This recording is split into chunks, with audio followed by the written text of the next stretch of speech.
Welcome to Navigating the Classics. I'm John Snyder, and with me today is actually my son, Andrew Snyder.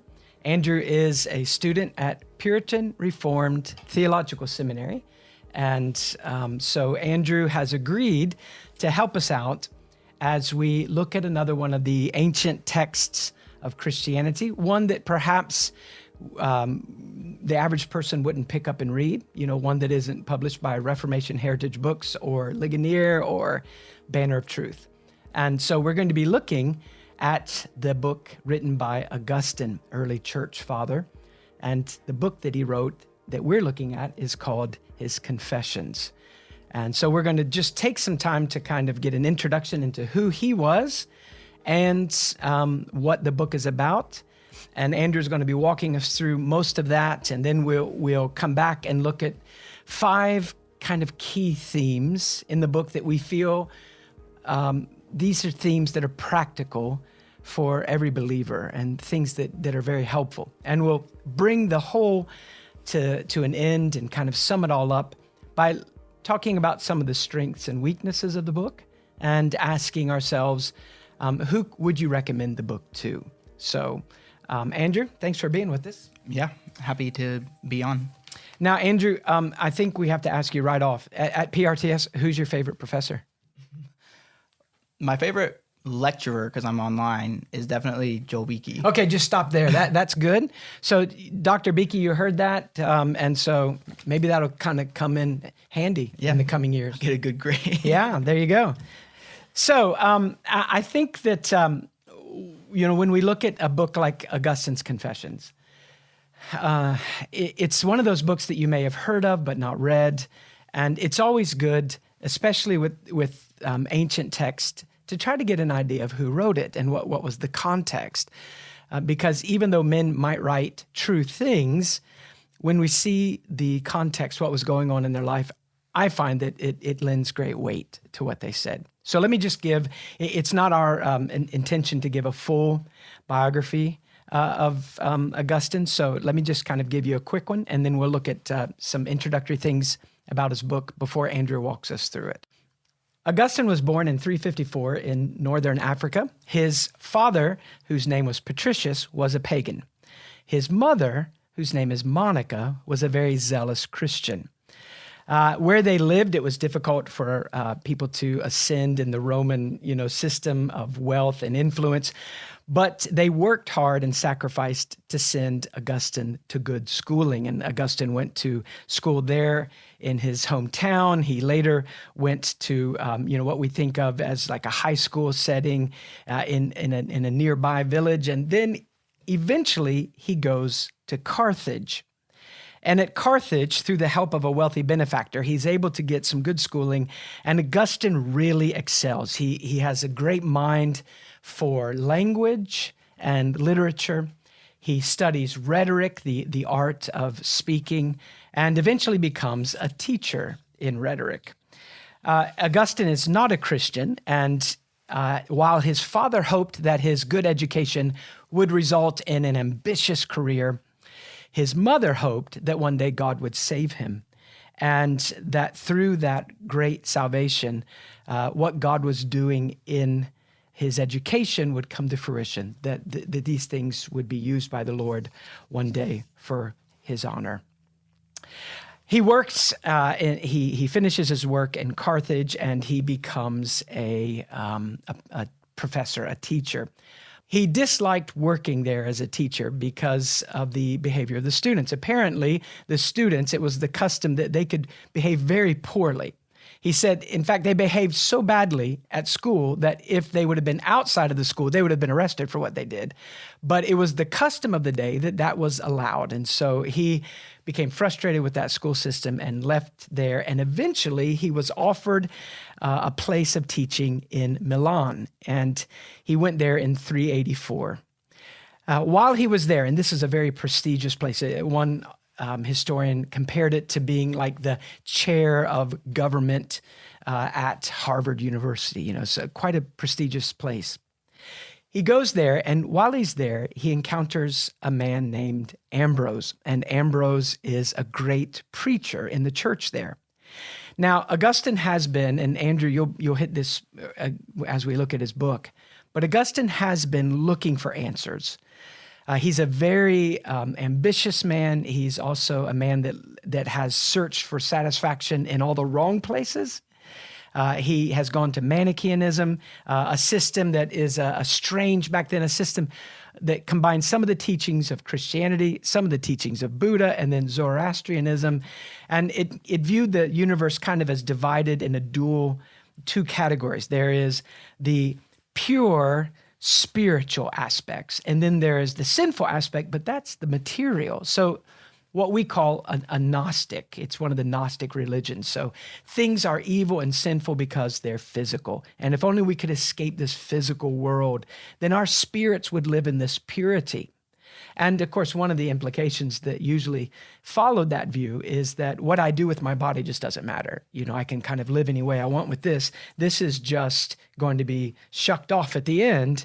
And so, sin isn't a thing that taints my soul. Well, he chases after that for a while, but when he meets Ambrose, he is shocked that this man, who is a capable preacher, his words carry great weight with Augustine because his words are connected to reality. Whereas Augustine's influence through Manichaeism was by a man named Faustus, and Faustus was quite a scintillating teacher. Better, as an orator than Ambrose, but Augustine had come to feel by this time that Manichaean teaching was just a lot of hot air, very fine, fancy words, no reality attached to them. So the straightforward preaching of Ambrose really grips him. And at this time, God begins to deal with Augustine more and more. And we'll look at that in his book as he kind of traces that. At age 31, he is converted upon reading Romans 13, verse 13 and 14. And his own account of it is that he was in the back garden and he hears these children chanting, "Take up and read." And he sees a Bible sitting near him and he picks it up and his eyes fall on that text. And God uses that to really kind of bring Augustine all the way to Christ. And he is then baptized as a Christian in 387. Now, having become a Christian, Augustine sets aside much of that ambition that had driven him and, caused him to reach this pinnacle as a teacher in Milan. He turns his back on all of that and goes back to his hometown and then to Hippo and in North Africa because he wants to establish a monastery. And he wants to just serve the Lord as a minister or as a Christian, as a monk. He wants to serve the Lord in seclusion. He doesn't want fame anymore. He's laid that aside. And there was a bishop in Hippo that he could serve under. And the bishop, recognizing Augustine's abilities, his great intellect and his great love for Christ, somewhat against Augustine's desires, convinces him to be ordained as a priest. And then eventually Augustine becomes the bishop. So he becomes the bishop there, and for the rest of his life, he serves as the pastor of that region, having to do all the work of a pastor. It's easy to read Augustine and think that maybe he's this armchair theologian who sits in this great ancient library, but he's not. He's a pastor. And in the midst of all that busyness, he writes and writes and writes. And we can see that Monica, his mother's desire, came true, that the great education that he got, combined with his natural abilities, were used by the Spirit and did great good to the church. He is perhaps, at least in the early centuries of the church, he is certainly the greatest theologian and has had the most impact both on Roman Catholicism from that period and later Protestantism. His confessions, Thomas Nettles writes about these. He says, his confessions established the theological agenda to which he devoted his massive skills of philosophical and theological reflection. His views of Christ, the Trinity, human sin, the character of evil, the free agency of man, and yet the innate depravity of the fallen will, the power and necessity of divine grace, the nature of the sacraments, the direction of human history under divine providence in this fallen world, all of that, Nettle says, you find it kind of in germ form, in the seed form, in the Confessions. He ended up writing so much that he is the most prolific writer from the ancient world. So we're coming to one of his most famous books today, and that is his Confession. So let me just kind of give you a quick overview of that. It was written between 397 and 400 AD, and the importance of that is this. It is an autobiographical book where he lays out in these 13 books, the first 10 in particular, he just lays out from childhood to his early 40s, what God showed him to be true about himself and how he's wrestling with these things and how God deals with his soul and how he comes to peace with God. So while it is autobiographical, and we can say that it is the first Western Christian autobiography written, it's not a complete biography or autobiography because it ends in his 40s, and so we don't have the other years. And it deals, the whole book is not autobiography because it's the first 9 chapters that really give a lot of that information. Chapter 10 is kind of a summary, but then chapters 11 through 13, what he calls books 11 through 13. These are almost, it's kind of like an appendix to the book where he deals with the book of Genesis in a very philosophical and allegorical way, which seems strange. It seems like it's almost tacked on to the Confessions.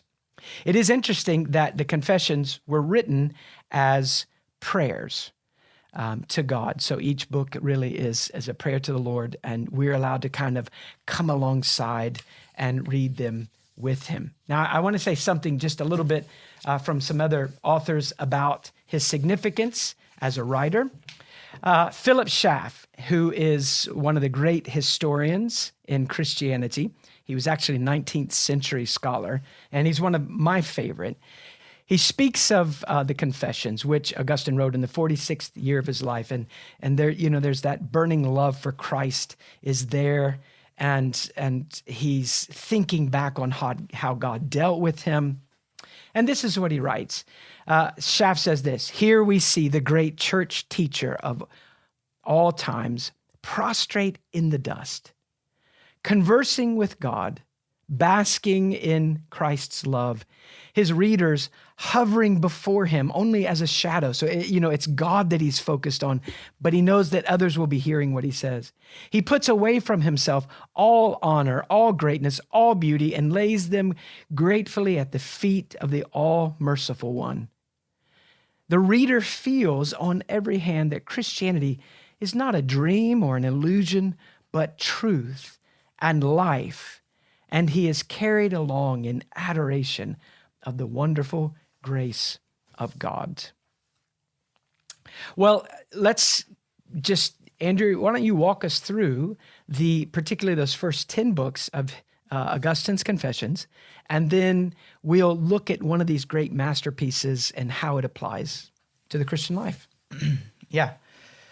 Well, coming to this, I'm only in my first year of seminary. I feel like I'm closer to the average reader than necessarily a theologian or historian, though both of those things are, my favorite subjects.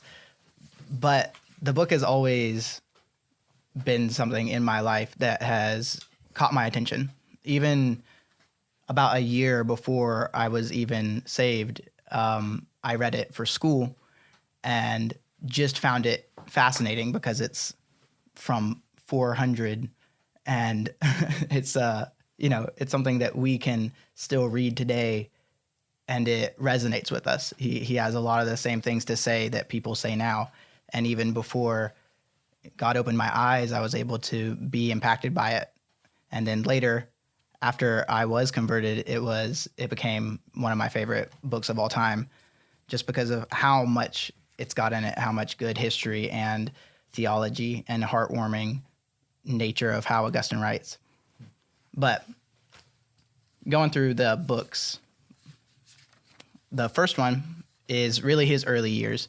So throughout these, Augustine takes time to stop and to praise God for whatever phase of life he's in, whether it's God pointing Augustine back towards himself or Augustine just running headlong into sin.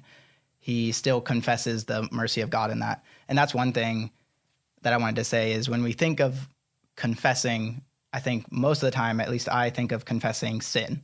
But in Augustine's Confessions, it's not just Augustine telling us every bad thing he's ever done. It's also confessing the mercies of God to him throughout his entire life.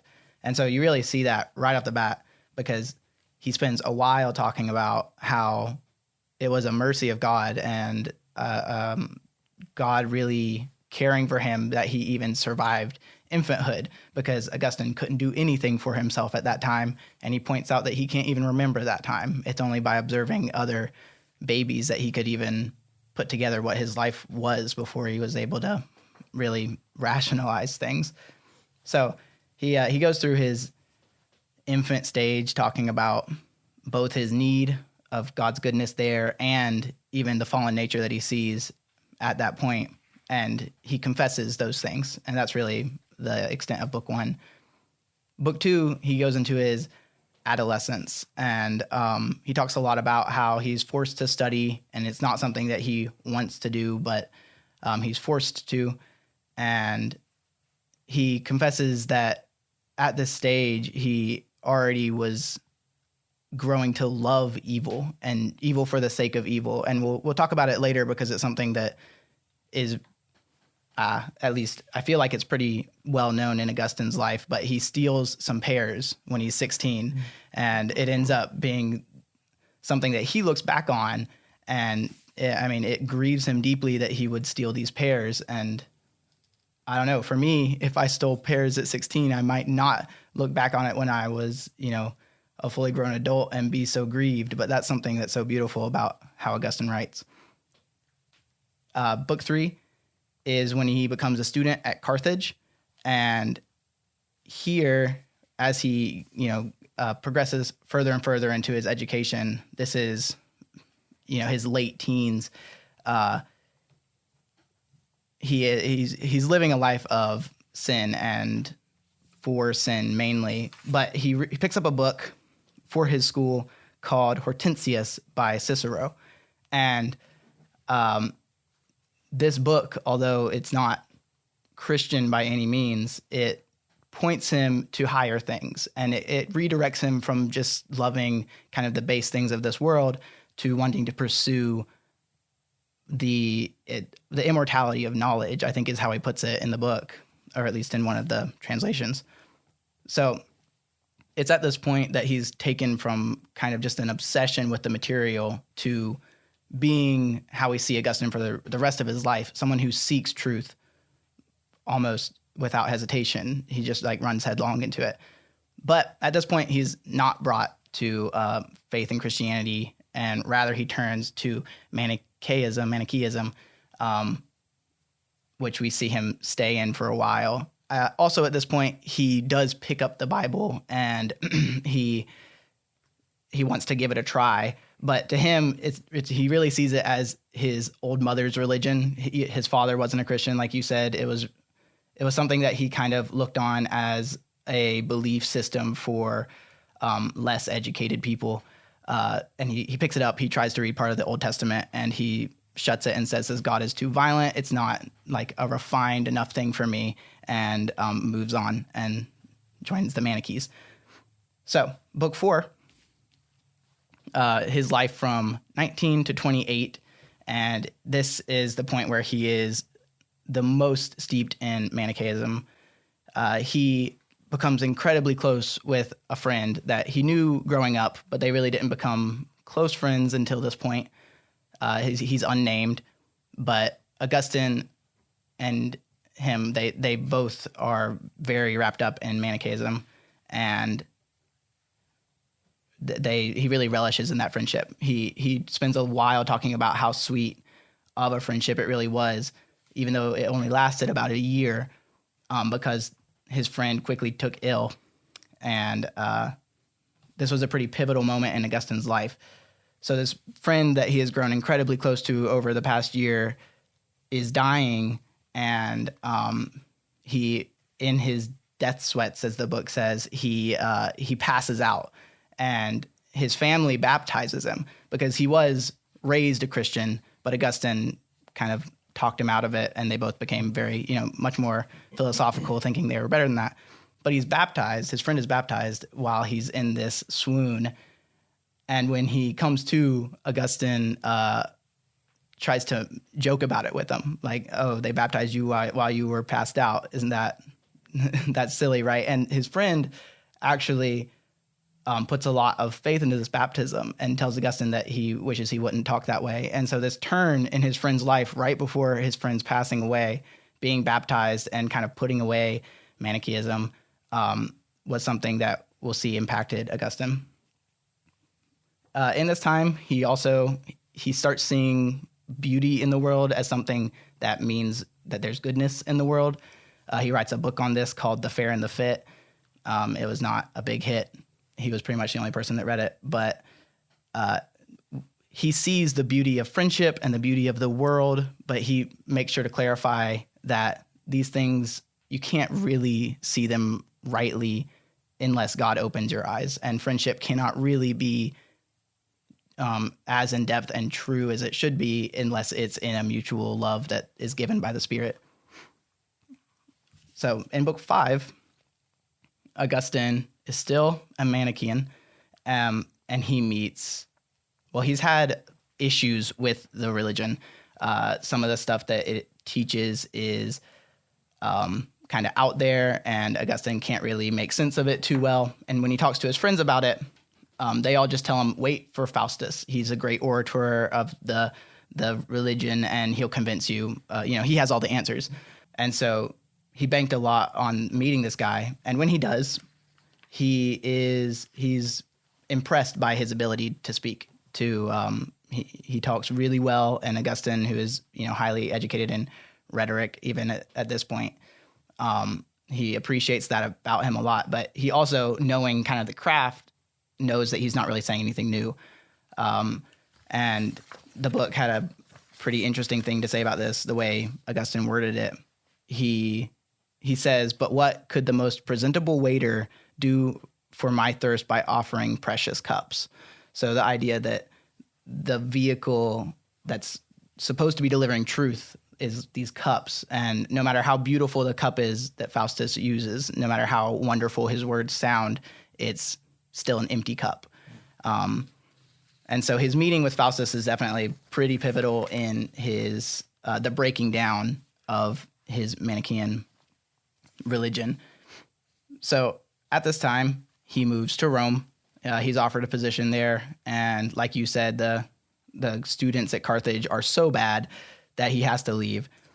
Turns out Rome is not much better, because the students at Rome, while they're very respectful and they really want to learn, they ask a bunch of questions, they try to learn extra. About halfway through, what we would think of as a semester, before they paid the teacher, the whole class would leave and go to another teacher. So he wouldn't get paid after teaching these people, even though they were well behaved. So turns out it wasn't that much better of a situation. He moves to Milan, and he meets Ambrose. And again, after meeting Faustus and that kind of shaking the foundations of his Manichaeism, he then meets Ambrose, who is even more influential in redirecting his understanding of Christianity. Ambrose puts Christianity in a way to Augustine that Augustine finally sees makes sense. When he gets to Milan, Ambrose is preaching through the Old Testament. I'm not sure which part of the Old Testament, but that is what, made Augustine drop Christianity and say, okay, that's kind of barbaric. But Ambrose teaching it faithfully, Augustine sees the truth that's in there and the realities of God.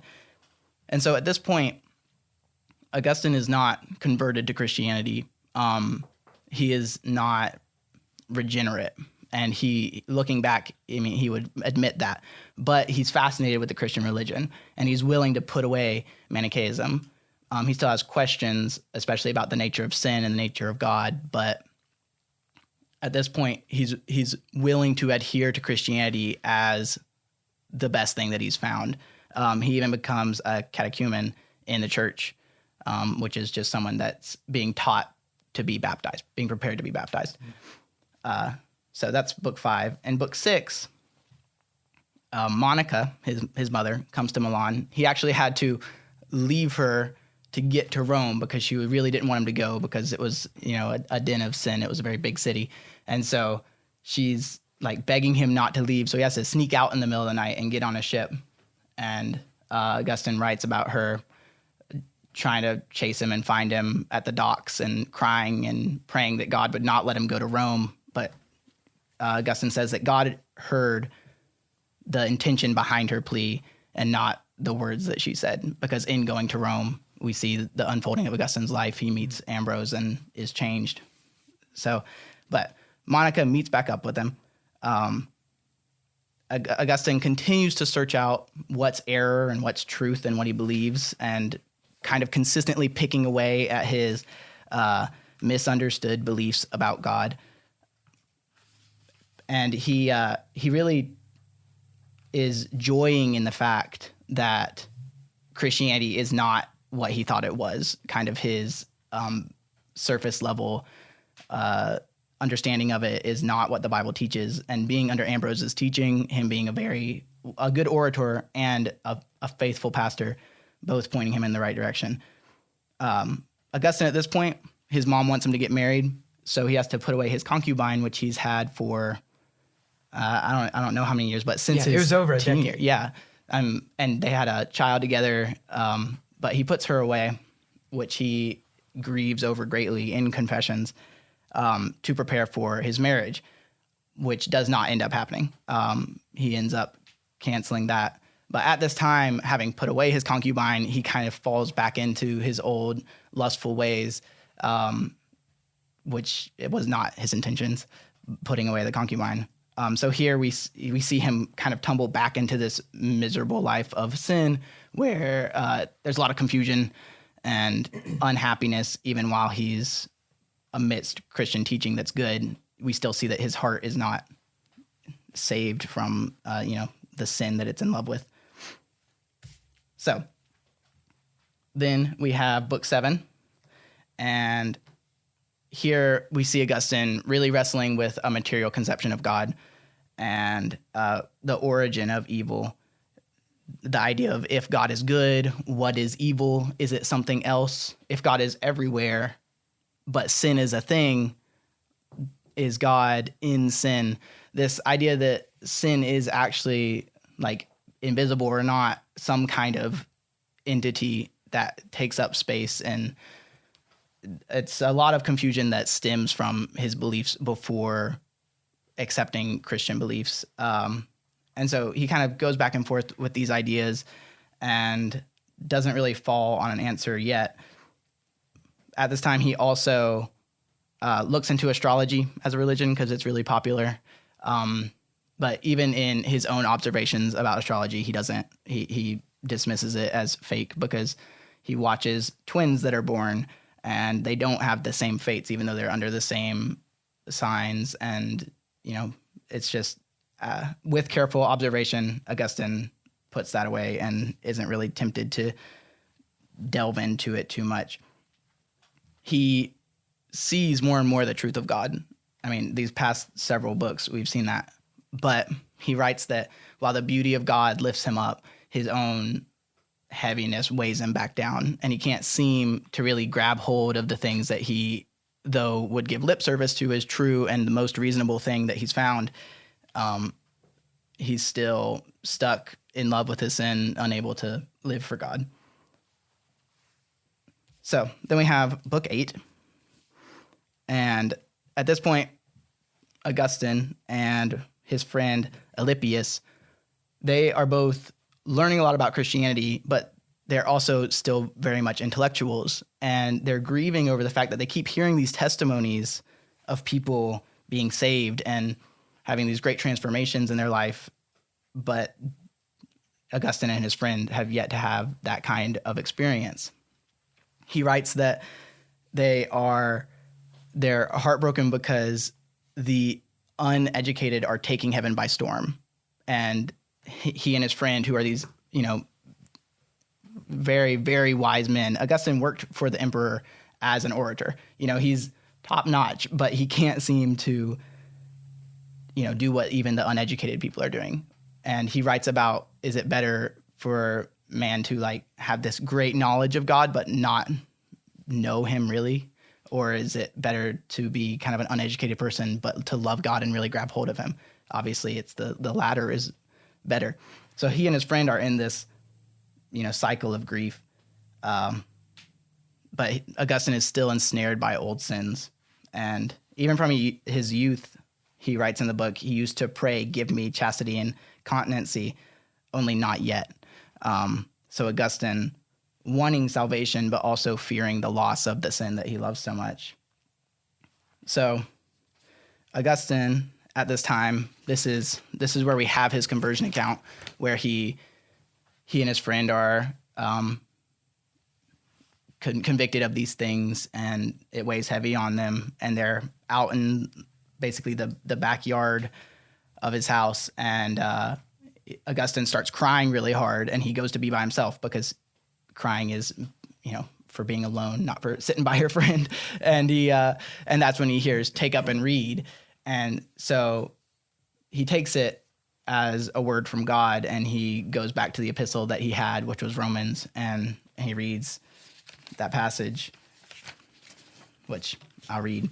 He reads, let us walk honestly as in the day, not in rioting and drunkenness, not in chambering and wantonness, not in strife and envying, but put ye on the Lord Jesus Christ, and make not provision for the flesh to fulfill the lusts thereof. And in that, Augustine is really changed. Before, the Manichaean religion thinks of Christ as just a great teacher, and Augustine kind of still held to that belief that Jesus was just a teacher that was really blessed by God. But seeing there that, no, we put him on and we cast off those old sins that ensnare us. There he is, his heart is struck, and he really does that. His friend reads further where it says those who are weak receive him, and he is saved too, because he feels like his faith is less strong, but he feels that verse speaks heavily to him. And they tell Augustine's mother, and she is overjoyed, having prayed for years for Augustine. She was very, very faithful in prayer. Book 9, we have Augustine devoting himself to God fully now. He leaves his teaching position because he doesn't feel like he can do that and also be faithful in his Christianity. And he kind of gets alone. He goes into the country basically to prepare himself for baptism. And he's baptized. He and his son are baptized. And in this book, Monica, his mother, dies. In book 10, it's a bit more of a summary, a kind of a conclusion.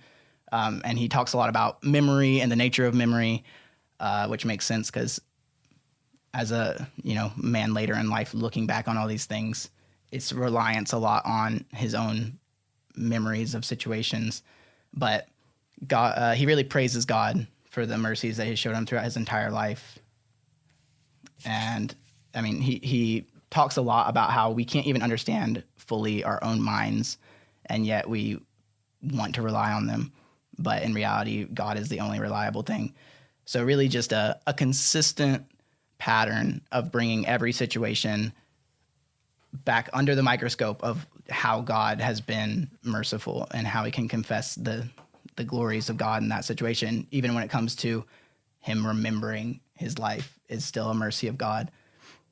So, yeah, at this point, he writes that his life is lived for God, and that is God saved him for that purpose.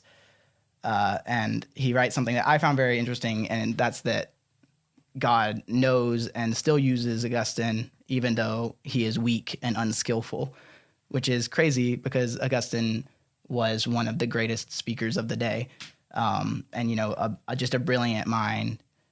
But Augustine still sees himself as needing the blood of Christ, even on his, skills as humans would see them. Well, with the end of book 10, that kind of wraps up the autobiographical aspects of the Confessions, and that's what we really want to deal with. So let's step back a little, and after having looked at that unfolding of his life up to his early 40s, let's go back and look at some of the high points of the books. Obviously, we don't have time to hit everything, but some of the high points and particular applications that we find for us today in them. When you think about the first two books, there are a couple of things that he mentions there as God as creator, and then he, thinking of himself as a helpless infant. There are a few things that are really significant. One of them is that he does discuss the existence of sin. And then a little later, when he comes to that point where he was a teenager that you mentioned, where he eats the pears or steals the pears, he talks about the nature of sin. And that, of course, becomes a thing that haunts him as he tries to grapple with this big question of what is sin and, where does it come from and how do we deal with it? And, and he goes all the way around the world, Manichaeism, and then, astrology, as you mentioned. Do we watch the movement of planets and, and the zodiac? And do we look at all of that? And does that help us understand the past and predict the future? And does that control us? So this is a pretty significant question for Augustine, and it's a significant aspect of his theology later in life, because if you know anything about Augustine, you probably know that Protestants, especially in the Reformation, point back to Augustine in his description of the nature of sin and of the existence of sin. And Augustine is famous for arguing or debating in the early days of the church against a man named Pelagius, who had a different view of the existence of sin and its nature. And so we believe Augustine was being very biblical in that debate, and that has impacted us a lot. So when he talks about the existence of sin, Andrew, where does he kind of get that from looking back? Yeah, well, looking back at book 1, when he's talking about his very, very early year or two, whatever it might be, he's kind of merciless to babies. He talks about how, like, a baby, a lot of people will say it cries because it needs something, but it's not just when it needs something. You'll see babies crying when they want something that will hurt them, like we think of now, like a baby trying to stick a knife in a power outlet or something. It's like the baby wants to do that, and that's not something it needs to do. So the caretaker will take the baby away from that, and the baby will scream and cry and even try to hit whoever's taking care of them. And Augustine points at that, and he says that's sin. The way a baby acts is something that is not generally reproved because the baby can't understand reprovement. And Augustine points out that once we get older, that kind of behavior is completely unallowed. Like, that has to be taught out of people, not taught to people. And so just seeing that sin is in humans from day one, David writes that he was brought forth in iniquity. And Augustine really kind of brings that home with his pictures of infants. He says that it's not their will that's innocent, it's the weakness of their limbs. Like, if a baby could really hurt you, you would probably get hurt because they don't care.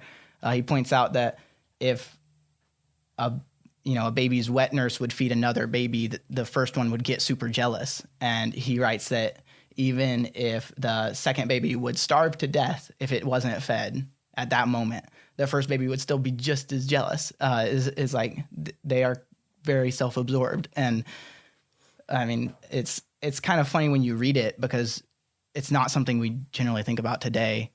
We don't generally think about our actions as a baby before we can even remember and really grieve about the sin that's there. But Augustine, he takes it all very, very seriously and to heart in a way that, it's convicting. Yeah, I've never heard a Christian testimony at church saying, Before I came to Christ, I remember as a baby, I would have killed my siblings, or I would have killed my parents if I had the strength. I wouldn't have cared at all. But yeah, as you mentioned, it seems strange at first, but it really is very insightful. And of course, Augustine only knows this, he says, by observing other children. So he knows that he would have acted just like other infants. But the fact that we are fundamentally self-absorbed and that we're not unwilling to deceive, to cry as if we're hurting when really we're not hurting, or as if we're hungry when we're not hungry. But we learn that that's how we get what we want. The reason I want us to stop and think about that is that Augustine does talk a lot in his theological writings about the existence of sin, not primarily or not initially in our clear, rational, volitional choices. So I am old enough to understand that this is right and this is wrong, and I choose wrong. Well, that is sin. But Augustine is pointing out that before you reach the ability as a human to reason like that, there is still a sinfulness in your character. And that's why you reason like this later. And it's not the other way around. And so when we think of the existence of sin, Augustine's talking about what we call original sin, that the impact of humanity's representative, Adam, in choosing self over God. Paul makes a great deal of this, particularly in Romans 5, where what our covenantal representative did, the representative of humanity, which God gets to choose, makes a choice, and the choice is the wrong choice, and the consequences affect every person he represents, all humanity. And then, of course, Paul's wonderful second aspect of that argument is that there is a final Adam. There is another Adam. There is another representative that God has chosen, the God-man, Jesus. And the God-man acts on behalf of his people, and he obeys. And his obedience, therefore, wonderfully impacts every person united to him. So in Adam, all die. In Christ, every person united to Christ, they are made alive. But when we think about depravity, we don't want to get the wrong idea. Depravity isn't saying, when we say, well, people are totally depraved, well, we say, well, but I see people that are able to be kind. We see mothers sacrifice for children, a husband for a wife, a friend for a friend. So how do you explain total depravity when you can see goodness? And what we mean when we say that the Bible teaches the depravity of humanity is that every aspect of our human nature has been in some measure influenced by sin. So there's a pollutant running through our system.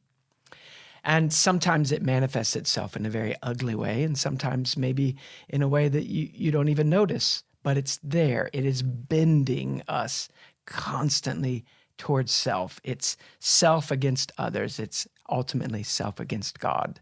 So it's not being as sinful as I can be every moment of the day, but it is that all that I am doing, even my religion, even my acts or deeds of kindness, there is something of selfishness that's interwoven.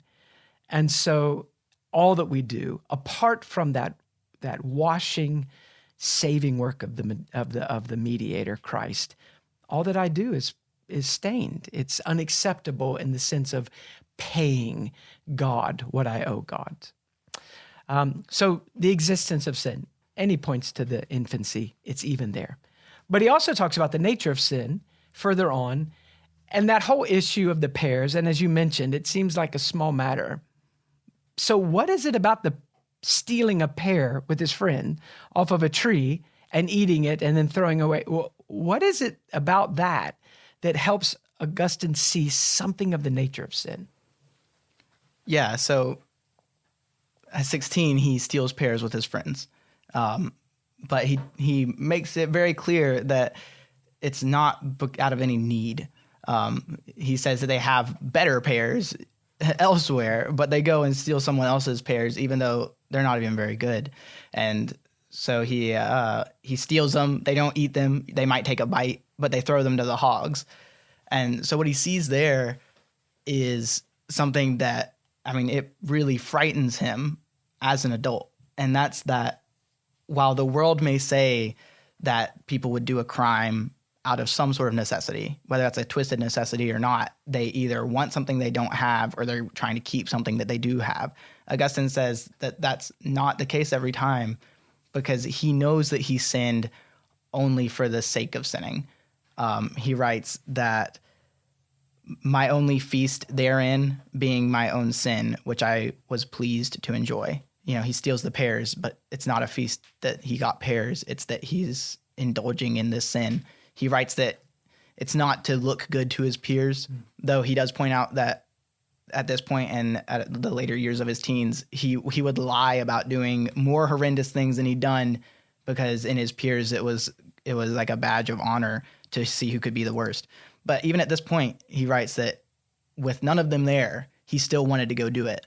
And so this idea that sin is so deep set that it becomes an allure in and of itself to do what's wrong. He points out that it's against God's law as well to steal, and therefore it's in mankind, it's in your conscience to not. But writing that he was like able to indulge in sin and enjoy it, despite knowing in his conscience that it was something wrong, regardless of like social norms, which also was against the law then. I feel like something that I took away from this was that Augustine does not write that like, oh, he sinned and he had this urge to sin, but he didn't enjoy it. It was something that was only, unpleasant for him. He really focuses on the fact that it is something that he took pleasure in to steal these pears. And it's a reminder that like sin is not immediately bitter. It's not something like, don't lie to yourself and say that is something that I don't ever enjoy. But it is so tainted. We have to realize that enjoyment itself is completely against God and his nature and what he desires. So it's dangerous to equate sin to something that humanity would not like, rather than something that God demands us not do and he doesn't like. So kind of a misapplication that sin is just like a moral taboo of humanity rather than the great rule of God. It puts it at a lower authority level where it's not so bad to transgress the line when we don't really realize that it's against the law of God, not just the laws of man. Yeah, and it's so inexcusable, as he points out with the pear issue. There was no need, and it wasn't even to impress my friends. I just loved to do what was against God and what I wanted to do at the moment. And, so there I think is a good picture of the nature of sin, because it is this kind of insane determination to do whatever God doesn't want. And I find some twisted joy in doing that just because I can. Yeah. Yeah, he writes, I remember highlighting it because it was so potent of a statement. He writes, "It was foul, and I loved it. I loved to perish. I loved mine own fault. Not that for which I was faulty, but my fault itself. Foul soul falling from thy firmament to utter destruction, not seeking aught through the shame, but the shame itself." So taking on shame, not for any kind of gain, just for the foulness of it. Yeah. At another point, Augustine describes sin in his own life, and he said that he was chained, his soul, his heart was chained with unbreakable chains. But then he describes them, and he says, chains that I had forged. It is my own sinful nature. Another thing he mentions in these books, and then we'll move on to the other books, is that he does mention that God is a creator. And he says, I remember driving down the road, I was listening to the audiobook version of this at one point, and you listened to two different audiobooks. Yeah. And then read two different printed versions, and because obviously all of these are translations, unless you're, looking into the Loeb Library and reading it in Latin. The audiobook I was listening to, I just remember driving down the road and, it was a pretty day, and Augustine was just waxing eloquent on the creation. And I thought, man, what a clear grasp he has, as a Christian looking back on the bigness of God. He talks about this infinitude of God, this, is he just big or is he infinite? And, all those questions of that, the relationship between that kind of a God and a limited creation, but then the goodness of God. And both of those are essential. It's not enough to see that sin exists in our nature. And it's not enough to see that the nature of sin is that it's an inexcusable rebellion against God. It's this insane rebellion. It doesn't even pay well. It's not enough to see that. We have to see those things also at the same time. Behind that is the bigger picture, that there is this creator and he is good. It is the bigness of God that makes sin, sometimes we would say, terrifying to us. And we'd be willing to put away our favorite sins so as not to go to hell, so to speak. But that's not Christianity. Christianity is when you see the goodness of God as well. And, Paul talks about the goodness of God leading us to repentance. It's in light of the cross, the goodness of God, that pinnacle of God's graciousness displayed. It is in light of that sin is seen not only as dangerous, but as sinful. And suddenly the heart begins to hate what God hates because we see it in the right light. And it's not, I love my sin, but I'm going to be willing to give it up so as to avoid some terrible consequences down the road. So those things are all really significant, and those all show up, in some measure in the early chapters of this confession. Well, we've looked at some of the things that the earlier chapters or books of the confessions speak of: the existence of sin, the nature of sin, the bigness of the Creator, the goodness of the Creator. And now I want us to kind of focus in on what Augustine says as he describes the work of God in its entirety, kind of in bringing Augustine from darkness to light, from the deception and the idolatry. And he mentions quite a few things that he really clutches onto. He is quite an ambitious man, aggressive. He doesn't just sit around and shrug his shoulders. He wants life, at its fullest. And so it reminds me a lot of Solomon in the Ecclesiastes, I tried this, I tried this, I tried this. He really goes for it. And each of these things leave Augustine empty. And God allows that to occur in order, to turn him to Christ. And we do find a biblical principle here. And it's an important one for us as believers, and especially as we share the gospel with others. And that is that God never fills those whom he has not emptied. Now, we're not saying that this emptying, this convicting process, this tearing away our idols and, removing our paper mache walls of defense, we're not saying that stripping is meritorious, that, well, if I go through enough stripping, I've earned the right to hope in the gospel. That's not at all what we mean. I think that, when we think of some of the Puritans, and they talked a lot about how God prepares us for the gospel, and that has come to be known as preparationism. It's a bit of an unfair interpretation of the majority, the main body of Puritans. They did not believe that you had to go through certain steps before you were qualified to hope in the gospel, before you demonstrated that you were one of the elect. What they were saying is what Christ said, that it's the sick that feel the need of a doctor. And so if you do not feel your illness, you just don't go to a doctor. And Christ came to save those who are sick, but they must feel they're sick before they go. And so the law, of course, does that. But also the emptiness, the empty nature of sin, the fact that it does not give us what it ultimately promised us over and over and over.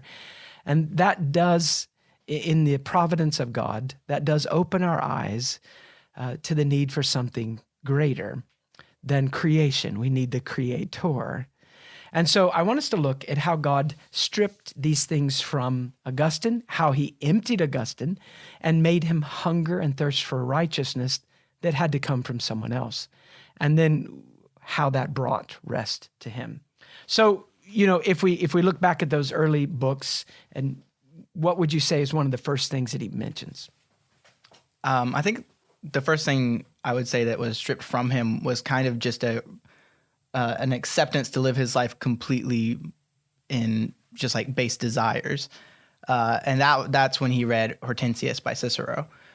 Before that point, he was happy to just kind of wallow in whatever depravity he could find, without any sort of higher calling he felt he was, striving after. But Hortensius is a book that was lost in about the 6th century, but we know what it was about. And Cicero wrote it, and it's a dialogue between, I think it's 4 men discussing what they should do with their leisure time and how they should spend their lives, basically. And Cicero, who is the hero of the book, tells them they all need to study philosophy because it's the ultimate pursuit of life, is what the point of the book is. So obviously it is not a book that would turn most people towards God, but God uses it in Augustine's life to pull him out of just a desire to live a really debauched life. Augustine is not freed from his sinful desires, especially not his lust. I mean, that remains a problem, but it makes him dissatisfied with it. And you see that when he writes about it.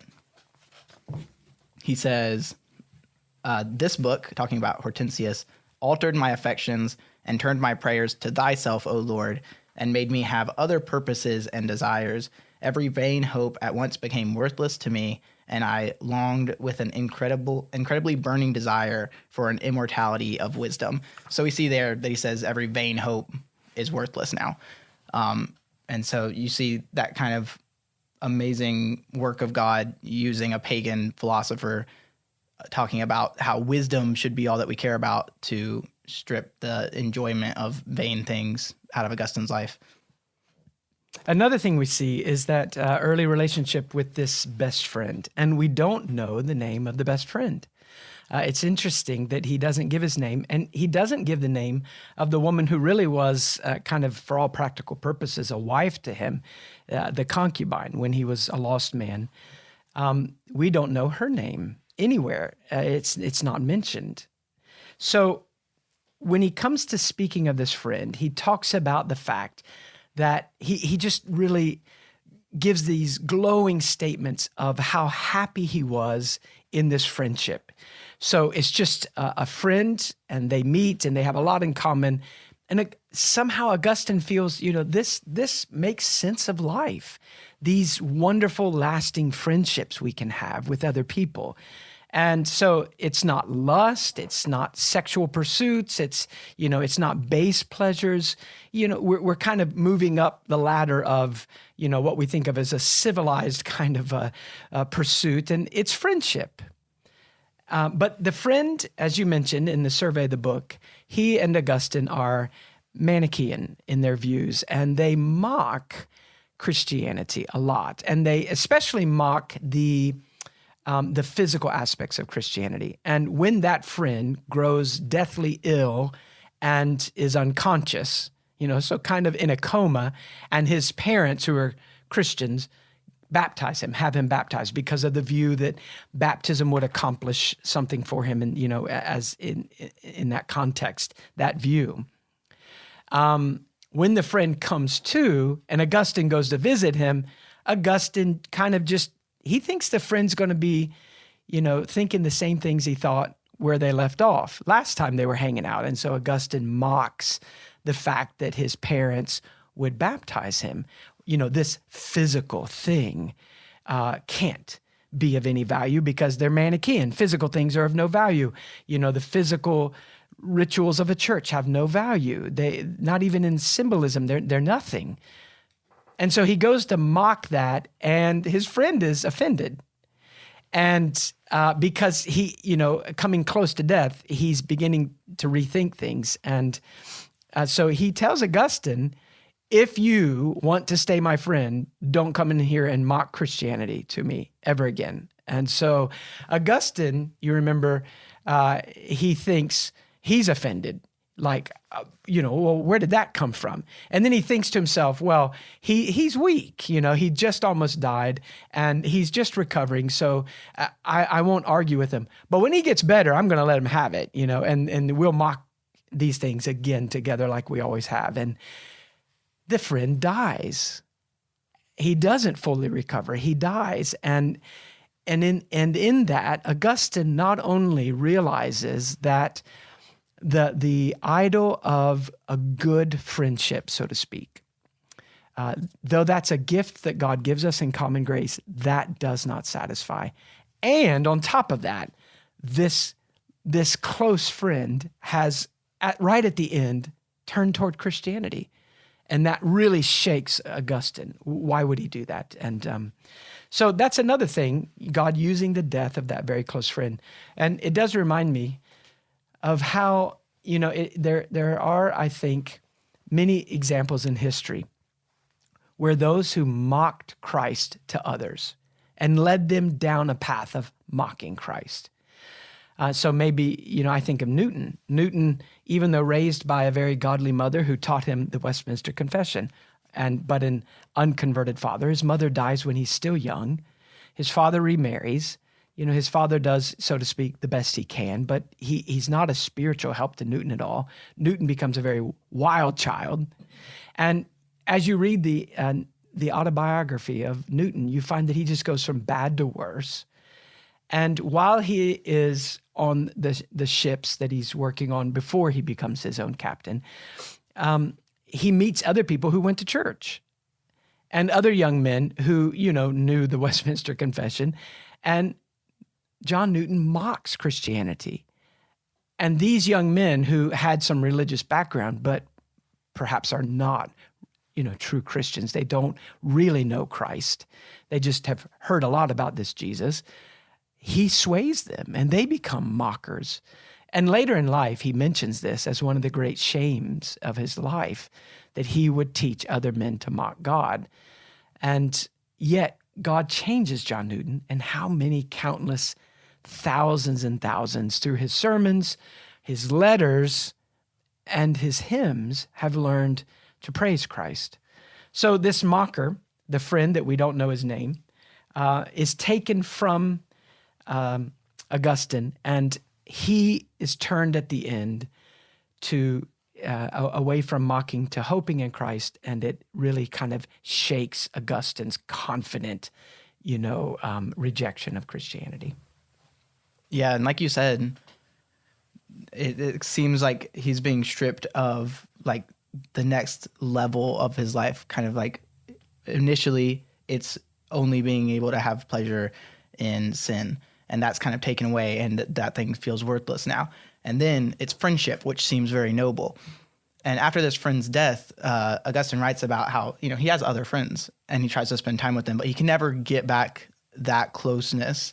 And so while he still is living very much in sin and still is surrounding himself with friends to try to dampen the kind of heartache, those things don't do what they used to for him. Mm. And I think the next thing we see that in is kind of the philosophical religions that he leans on so heavily, with Manichaeism especially. We mentioned earlier, just going over the summary of the book, that he meets with Faustus, who's supposed to have all the answers that, lead Augustine to doubt the Manichaean religion. And when he does this, he's impressed by his abilities, but it does not lead to the answers of any of his questions. So we start seeing, Manichaeism break down. We see that even more when he meets Ambrose. And something that I find really interesting, and it was actually pointed out in one of my church history lectures that I listened to just this past week, is that when he meets Ambrose, everyone in the town of Milan is like, Ambrose, Ambrose, Ambrose. He's so great. He's this great orator. He's a, amazing bishop. And it wounds Augustine's pride because he works for the emperor. He's got all this training and he's a teacher of rhetoric. So we even see kind of his own position being taken away from him when a man who teaches a religion that Augustine sees as kind of silly is held in higher esteem than Augustine himself, in that town at least. And so we see Manichaeism start to break down over that, and astrology as well. You know, just seeing that the religions of the day that people were really putting on a pedestal and saying this is what a modern man should believe if he's really, you know, as smart as he should be. Augustine has those things torn away slowly, even to the point of, you know, his own ability to, you know, think and talk are broken down a little bit over the fact that Ambrose is held in high esteem, preaching something that he finds foolish. I think that, you know, a modern application of that, because, you know, I doubt any of the people that might read Augustine today would say, well, you know, I don't know. I don't know if I can give up Faustus's book, and I don't know if I can give up my Manichaeanism or my astrology. Modern applications, think of it. Astrology is basically kind of a fatalistic approach. So it's being able to read the movement of the celestial bodies, you know, the old way of saying it, to look at the stars and the alignment of the stars and of the planets, and to feel that in those things there is some determinative force on every action of the individual.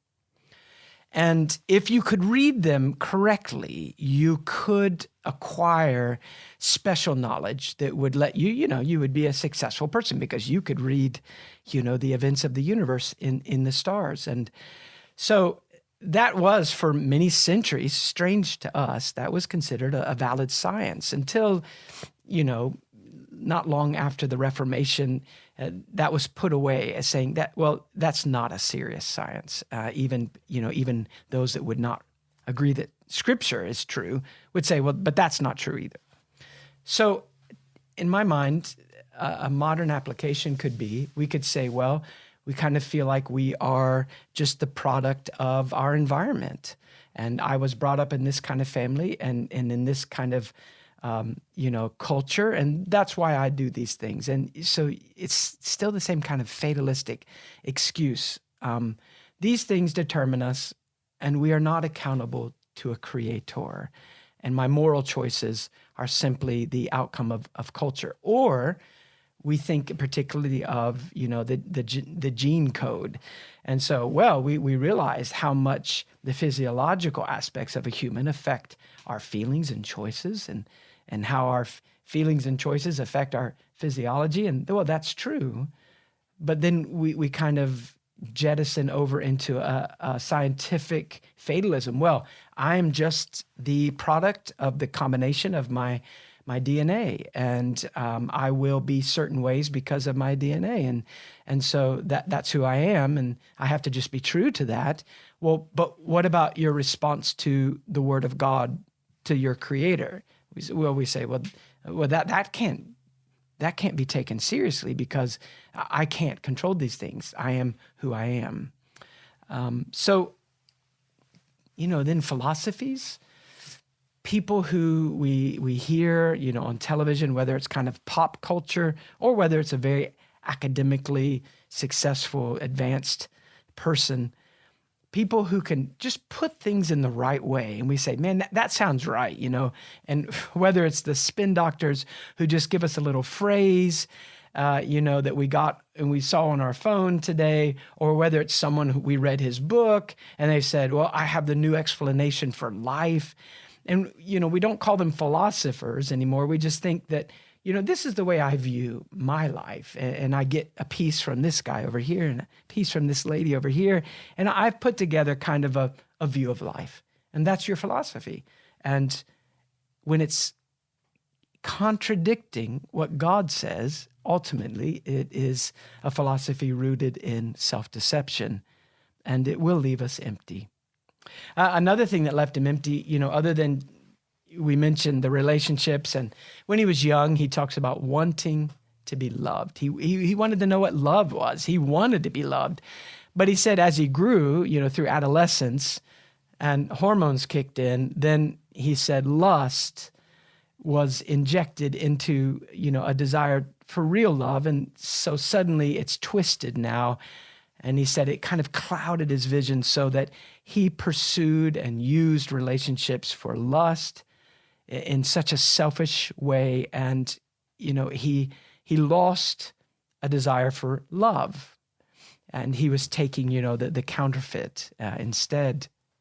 And that didn't satisfy him. And then ultimately, even his academic accomplishments, even becoming the orator for the emperor, does not satisfy him, even though that was what he had been aiming at from the very beginning of his education, so to speak, to reach the top of his field. And he reached it, and he's still empty.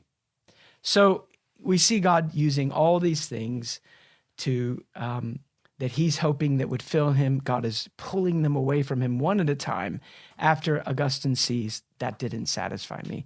And he has stripped him of all. But that's not a Christian. Coming to your senses. I remember reading the Scottish pastor, the young pastor, Robert Murray McCheyne, describing the prodigal son. So he is there and he spends all of his money. The party's over. His friends are gone. He's eating the pig slop to stay alive. And he comes to his senses one day and he realizes, a slave, a servant in my father's home has it so much better than I do, eating pig slop far away, abandoned by my so-called friends, that I should just go home. And McCheyne mentions that coming to your senses, God opening your eyes to how insane and empty living against him is a great starting place. But that's no finish line. That is not a Christian. A person that comes to their senses and sees the emptiness of living for self, who can reason through that and say, that was empty. That is not Christianity.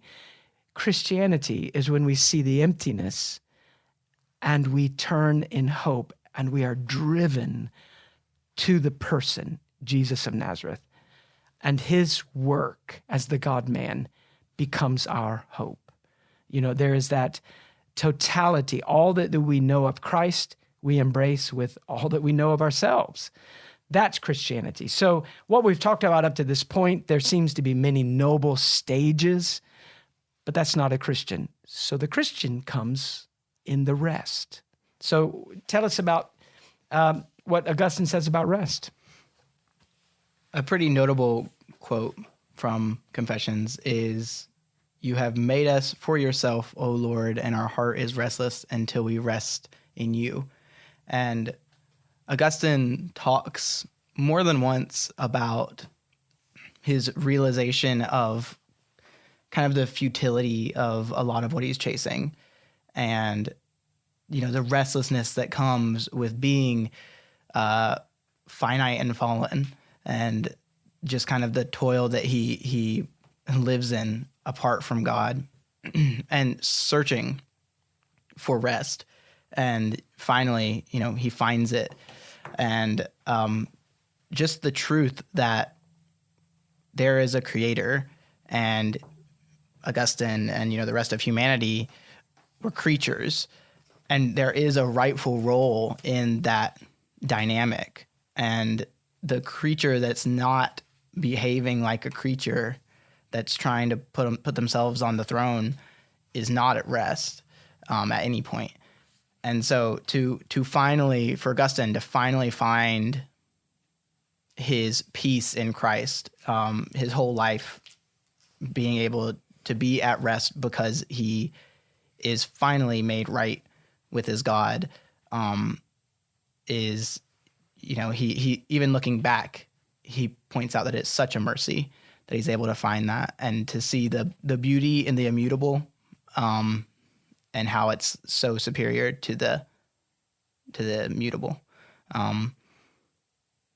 Just the relation that there is a proper way to relate to God, and Augustine is not at rest until he finds that, and neither are we. Well, we've kind of summed up some of the key points in a quick fashion, particularly of the first 9 books of the Confessions. So let's kind of close it up by saying, what do we think are the strengths and the weaknesses of the book? So if someone were to ask you, well, what's helpful about this book? Why would you recommend the book? And maybe how would you recommend it, or to whom would you recommend it? What would you say to that? Right. So the strengths of the book, I think something that stands out immediately to me is that it is very in-depth. It is not across the surface. It's not merely an autobiography, though I'm sure it would be good just as a overview of his life. Augustine goes in depth into so many different subjects, a lot of them much more philosophical than a normal book that I might read. But because it is a narrative, because it starts when he's born and he talks about his whole life leading up to conversion, and then in like his remembering of his life and just the nature of the mind and how God has made us, even in the headiest parts of the book, it's understandable because it's, you see part of his life and then he expounds on it with some pretty specific aspects. But in that, we find that it's understandable while also being more in-depth than a normal autobiography that you might read. So I found it, and I have found it very, very helpful that it is an incredible piece of history. And so even if, most philosophy majors have read Augustine, even if you're not looking to be benefited, your soul to be benefited by Augustine's, heartfelt words, you might come to the book just looking for, the piece of history that it is and the, incredible mind behind it. And yet, you cannot read this without,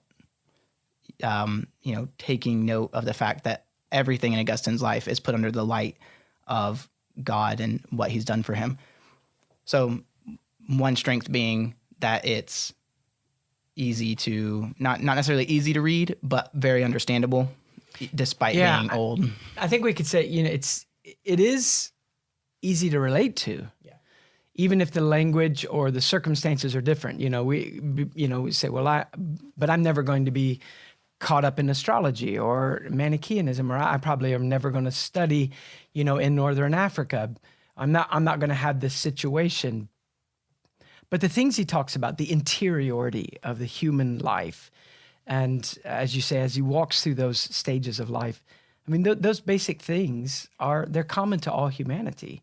And it is shocking that when a man writes in the year 400, so to speak, that he could write things that you and I could read and think, that is exactly, how I have felt about these matters before. Right, yeah. Yeah, a lot of it is just universally applicable to humans. Yeah. And, that's incredible. I think another strength is his meticulous care that he takes in pointing out the mercies of God, from, as we've mentioned, the infant stage of infancy where he is cared for. He has no strength of his own to keep himself physically alive, to, his young adulthood, to his later teen years. There is not a page that you can read without Augustine turning and praising God for the way that God's hands on his life. And just the beauty of reading an autobiography that is so old and so complex, and it's in a time of history that's pretty relatable to us, that we can think of what Rome was, and yet it is so Christocentric. Everything is about God and about the salvation that he brings to man. And when I read this book, initially I was amazed that this man in 400 AD was writing in a way that resonated with me, that I could join in with the way that he praised God. The things he writes are not removed from our experience as Christians. The way that he looks to God and worships him, it's something that if I was a better writer, I could have written. So I think the care that Augustine gives to making this a confession of the mercies of God as opposed to just what his life was, has to be probably the greatest strength, because it's really what makes up the body of the book, is just a a bigger view of God than I think the average Christian has. Yeah, I think also when you speak of the carefulness, when he does speak of his particular sins, he doesn't do it in a way that glorifies them. He's honest about it, but he's careful not to present sin as some, big, this monstrous thing that again, he's not glorying in his sin, but he's honest about it in a way that's, I think, beneficial. It's honest and helpful. It shows the nature of sin and the emptiness of it. But he's very honest about that, and probably more honest, than many of the biographies that we read. We tend to read biographies of, if I read a Christian biography, when the person writes it later in life, or when they think back about themselves, maybe they exaggerate how sinful they were because they feel that would honor God. But you feel that he's being very honest, without exaggeration and without glorying in the sin. Also, when he talks about depravity, he doesn't present depravity in this book as an excuse for sin. It reminds me again of what McShane said, in the early 1800s, 1400 years later. Robert Murray McShane said, the truth of our depravity does not excuse our sinful choices. It aggravates the guilt of our sinful choices. So, in other words, your problem is not that you've been doing some wrong things or saying some wrong things at home or having a bad attitude. It's that all of that is just an expression of a much deeper issue between you and God. And it's that it's not just what you're doing that's wrong, it's what you are is wrong. And the way McShane handled it evangelistically and the way Augustine talks about it, it never becomes an excuse for sin. Well, I'm depraved, so I can't be expected to act any other way. And I think that's helpful. Weaknesses of the book. One weakness is that it's removed 1,600 years from us. So even though the spiritual and, mental and, heart struggles are there and we recognize them, they are couched oftentimes in circumstances that we feel that we're about. That's another planet, that's just so different than us. And probably I think you would agree that there is repetition in some ways, that especially for a modern reader. He's hit this theme before, he's hitting it again, and then he's hitting it again. And it's not that it's wrong, of course. It's just that for a modern reader, it can become a bit of a hurdle. You can get kind of bogged down about the middle of the book and give up. And that's we suggest you don't do that. Press on. And you will, as he continues to progress, you will see new things. But removal from our everyday circumstances, that can make it a bit difficult. And the repetition, it's a few hundred pages, and that can make it a bit difficult. Anything else you think of as weaknesses? No, not. I mean, I'm sure there are other weaknesses, and it definitely depends on how you approach the book as well. Because for me, I just have this glowing view of Augustine. And so if I read something that could be taken as maybe too Neoplatonic, the way I interpret it in my own mind is much, more acceptable to me in some way. But you can come into this and you can see the beginnings of Catholicism, and you can see that Augustine's major, influences throughout his life were very philosophical. And later Christianity is, paramount in his life, but he still has the education that he grew up in. And so while it can be a strength because he is very well, spoken, it could be a weakness because he might put too much emphasis on those things, depending on how one sees it.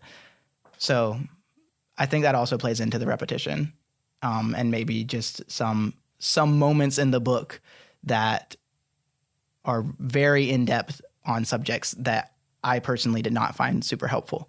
And the last 3 books being a really close look at the first chapter of Genesis in a way that is very allegorical. I mean, he's talking about seeing the church in the first chapter of Genesis.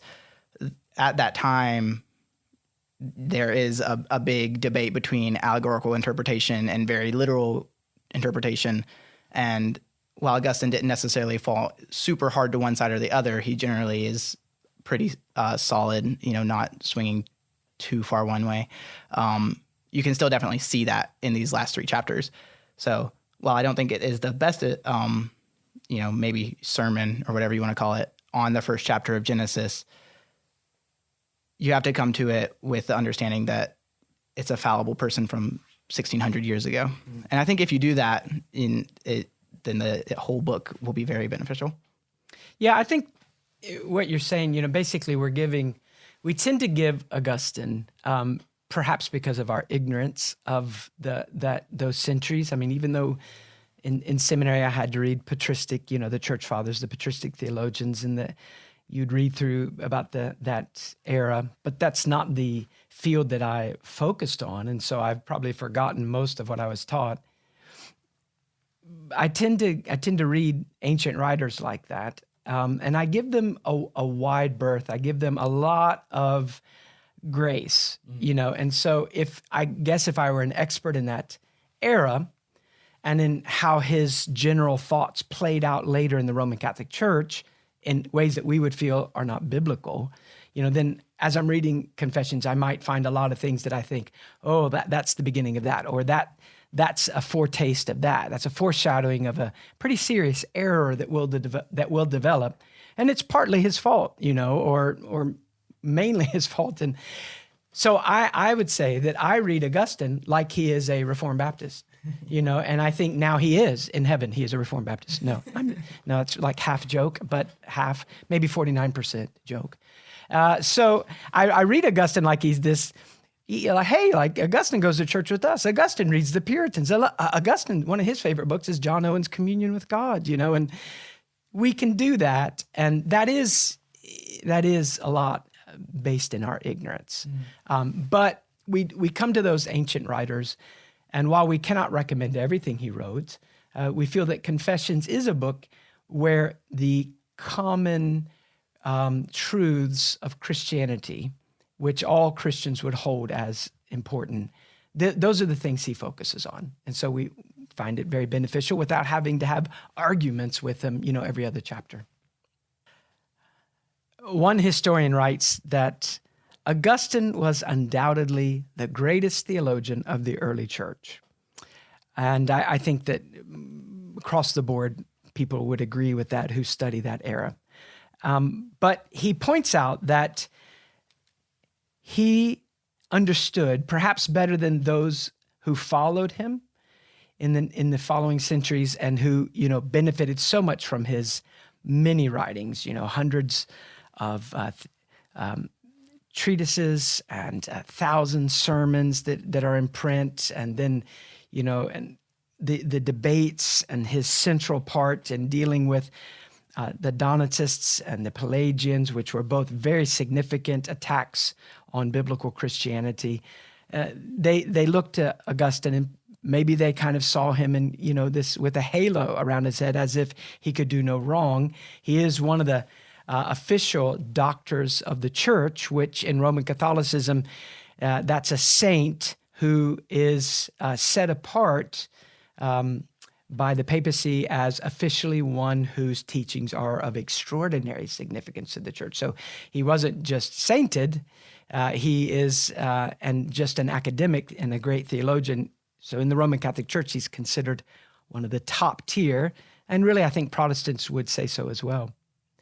But this historian gives a statement from Augustine about his own writings, and I find it very balancing. So here's what Augustine wrote.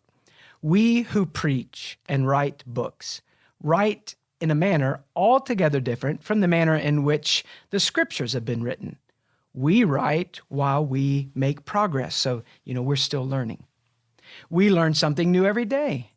We dictate at the same time as we explore. We speak as we still knock for understanding. I urge your charity on my behalf, he says to his readers, and in my own case, that you should not take any previous book or preaching of mine as Holy Scripture. If anyone criticizes me when I have said what is right, he does not do what's right. All right, so if you're criticizing me and I'm right, that's not good. But then he goes on to say this, but I would be more angry with the one who praises me and takes what I have written for gospel truth than the one who criticizes me unfairly, which is quite a statement.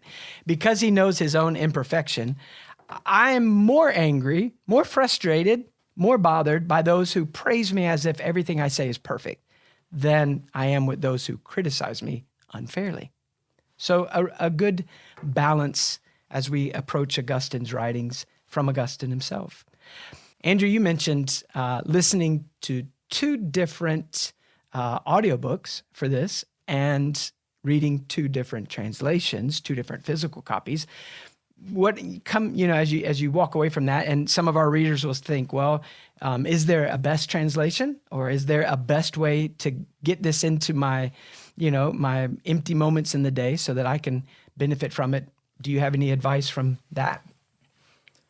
Well, with the multiple translations, all of them were different. Both audiobooks were different from each other, and both of them were different than the two physical copies I read from. But I can't say that I know which one is best. For me personally, I didn't find one to be that much better than the other. The first audiobook I listened to was actually a very modern translation. It didn't use like slang or anything, but it was just made very easy to understand. And I think for an audiobook, that was really good. It didn't seem to take away in comparison with the second audiobook I listened to from the theological depth of it. With reading it physically versus listening to it, I think this is a rare case of a really in-depth book that you can listen to effectively. Because if you miss an important theological point in a book that is purely theological, you're going to be behind, and you're going to have to rewind and catch back up, try to figure out where in the bullet pointed list you're at. But with this, it is an autobiography. It's a narrative. So if you miss a point or you don't really grasp it immediately, and he moves on too quickly because he's just reading in your ear, you're not going to be behind. You can pick up with the next point, and you can get the gold out of it that you can get out of it while you're going about your day, or on your drive or whatever. So I find it good to listen to, especially because it's a pretty long book and some of the sections can be repetitive. And so reading it physically only, if it hasn't really grabbed you, you're pretty likely to set it down and pick up something else, which I think would be a bit of a shame, just because of the incredible significance and benefit that this book is. Yeah, so in our show notes, we will give some recommendations for a couple of physical copies that are out there. I think both you and I both have a copy from Everyman's Library, which just kind of is a secular company that has put out the classics, throughout the centuries, and they do a really, really stellar job in the paper, the construction of the book. It's just makes it nice to read from. So that was our favorite physical copy. I listened to a audiobook as well on Audible, but there are other websites that offer it. Audible, I believe, at one point had a free one. The one I got wasn't free. And then there are other websites where other apps that offer it for free. So we'll put all that information in the show notes. But before we close, for a biography, from what I read and, looking at different trustworthy historians of our day, almost without fail, they point back to Peter Brown's biography of Augustine. It's back in the 1900s that it was written, but it has become the gold standard. So Peter Brown, and I believe the title is just Augustine of Hippo. And you can find that online. And so we'll put that in the show notes as well. If you want to go back and get a much fuller treatment of his life, he wrote this book a number of decades ago. And then more recently, there have been some archaeological finds where letters and sermons of Augustine have been discovered that weren't when he first wrote the book. And he goes back and he gives some kind of epilogues, some appendices where he talks about what he saw in those newly discovered things, and some ways that his views have changed a little, and which are not substantial. It doesn't make his old book worthless. And also he talks about, if you are an academic, he deals with modern academic treatments of Augustine since his first biography, how that's shifted, how the academic scene has dealt with it, which is helpful if you are reading Augustine on that level. So Peter Brown, Augustine of Hippo. Well, we hope that you have enjoyed this.